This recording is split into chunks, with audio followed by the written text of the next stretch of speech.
Daniel stabbed his pancakes with a fork, tore them into huge chunks, and threw them down his throat. I'm not sure one can enjoy eating that way, but he seemed satisfied. He caught me staring at his method of ingesting food. "You're judging," he said. "No, not at all," I started. "People who eat pancakes in a dainty manner are insufferable and you shouldn't tolerate them," he said. But I didn't come to hear his thoughts on breakfast food consumption. "Tell me about your sister. Why you became my YouTubers and tried to ghost hunt in the mall," I said. "You don't need to know our whole backstory," Daniel said. "Amanda and I mean. I started on YouTube first. She's my little sister, so of course, she had to copy me. Her channel got bigger though. She mostly did makeup tutorials and vlogs. I did pranks. It was dumb stuff, really. A few of them I even did in the mall, pushing friends into fountains. That sort of thing. I watched a few of those videos," I said. "Did you hit like or subscribe?" Daniel asked. "I didn't," I said. "Oh well," Daniel said. He shoved more pancakes into his mouth. "I'll tell you what happened the night she disappeared. The night we all stunted. Amanda's channel got more popular than mine. And I mean by a lot, tens of thousands of subscribers compared to my measly few hundred. She could tell I was jealous. First, she offered me advice on different directions I could go with my videos. But I resented that my younger sister knew better than me. Then she tried to get me to collab with her in her vlogs. She could give me a makeover or something and link back to my channel. But that was too girly for me. Around that time, I noticed our stunting videos were trending. That sounded cool, and I'd heard stories about them all being creepy. So I asked if she wanted to do a joint video series where we all stunted in the mall together. I'd done prank videos there before, she did vlogs, so it felt like a good fusion of both our channels. She didn't want to. She said she scared easily and she did. But I kept bugging her. So she agreed. I was worried we wouldn't get any interesting content, despite breaking into a mall after hours. I mean, it'd be shots of empty hallways. That's it. So I set it up like this: both of us would vlog beforehand, hide in different restrooms until the place was closed, and then we'd both go out and shoot videos. I'd stage a ghost prank on her. That way, she'd capture something scary for her channel, and her getting freaked out, and then have it revealed it was just me. And on my channel, people could watch me setting up the prank and carrying it out from my view. Awesome idea, right? But it was also predicated on the mall not actually being haunted. I hid in one of the bathroom stalls on the second level. Since it was far from an exit, I figured people would be less likely to come into it as they left for the night. Amanda said she'd be in one of the ground floor restrooms at the opposite end. We were to meet 2 hours after the last shop closed, somewhere in the middle. An hour after sitting alone in the restroom, there was a noise.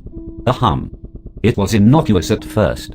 One of those random sounds you hear in the background and forget about. Maybe there was an HVAC system nearby. But it got louder.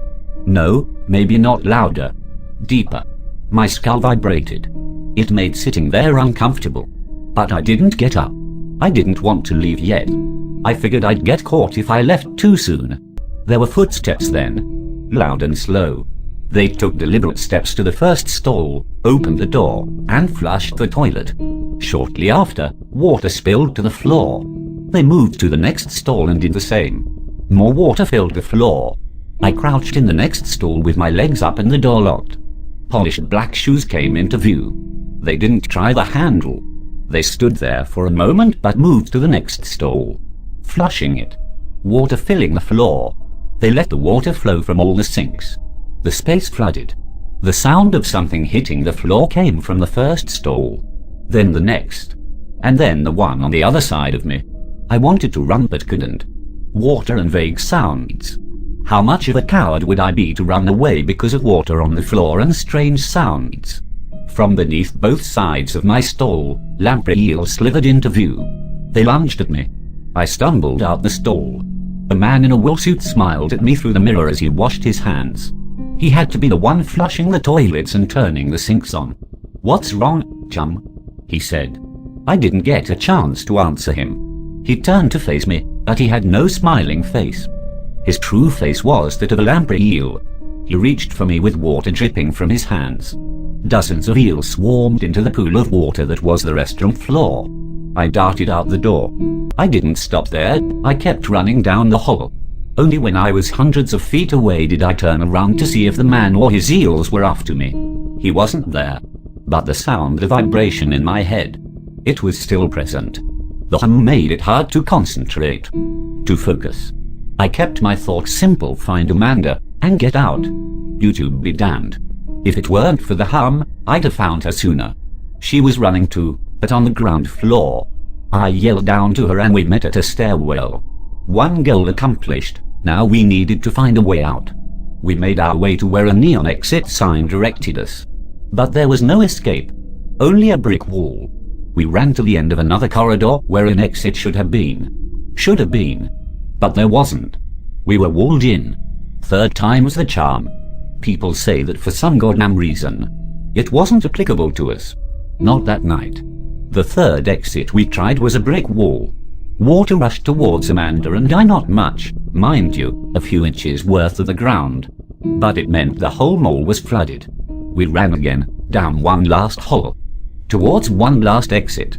And here, we found a copper door in the middle of the hallway. The metal contained embellishments and had a patina. Near the door were pillars with mirror surfaces. They distorted our reflections like a funhouse mirror. Amanda and I tried to open the strange door that stood in the middle of the hall. There was a stomping slow and deliberate behind us. In the mirrored pillars I saw him again, the smiling man in the wool suit.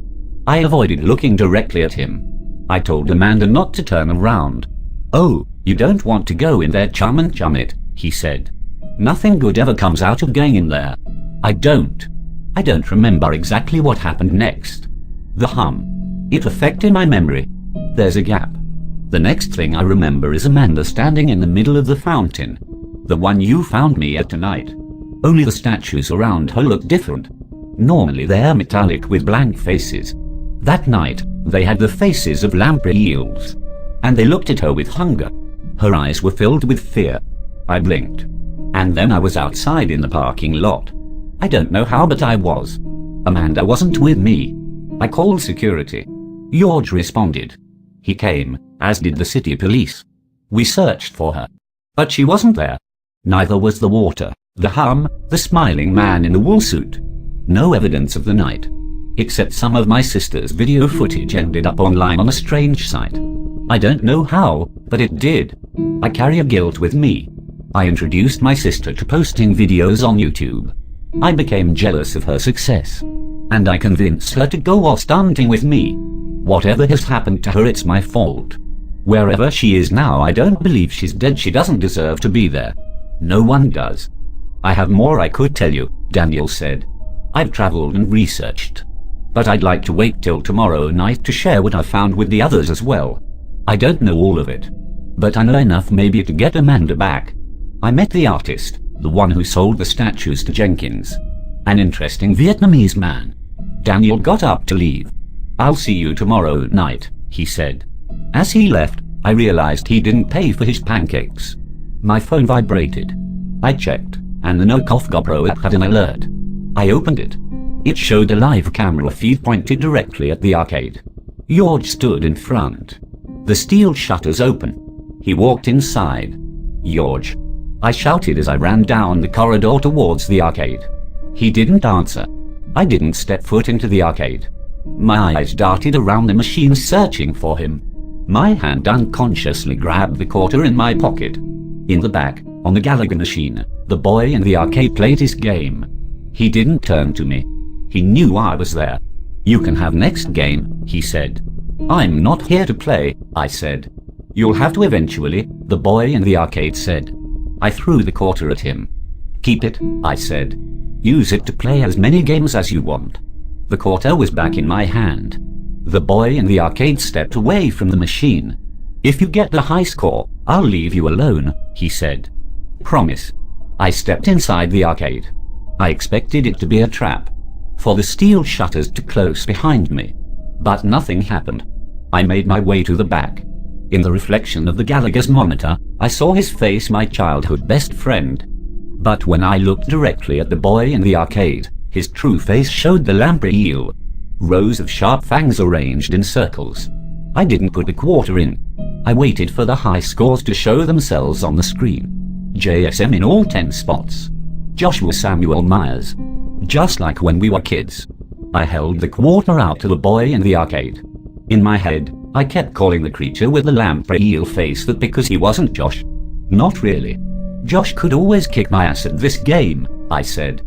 That's why he thought he should get to keep the magic quarter. When I was 12 years old, I found a magic quarter on the sidewalk the last week of school. At least that's what my best friend and I came to call it. Because when you put it in the Gallagher machine at Joe's Pizza, it gave you a game, but always came back out the coin return. Unlimited free games. That summer was the hottest of my youth. Both Josh and my family didn't run the air conditioning on account of our families being poor. But Joe's Pizza was a constant 68 degrees all summer long. And as long as we paid to play games, Joe didn't mind if we hung out there all day. I always shared the magic quarter with Josh. And he'd always get higher scores. But that wasn't enough for Josh. He believed because he was the better Gallagher player, he should get to keep the magic quarter. That it was rightfully his. I subscribed more to the rule of finders keepers. I found the magic quarter, therefore it was mine. Regardless of how bad I was at the game. Josh offered me money. $5. 10. 20. I almost said yes to 20. That's a lot of money for a 12-year-old. And even then, I could tell our friendship was falling apart. All over a quarter. But I still turned down his offer. I wanted to keep that small piece of magic. One day towards the end of summer, outside Joe's, we argued one last time about the quarter. He tried to take it from me by force. I pushed him so hard he fell into the street. Both of us were so engaged in our fight, we didn't notice the car coming. It killed him instantly. I killed my best friend over a quarter and an arcade game. My palm was open with the magic quarter in it.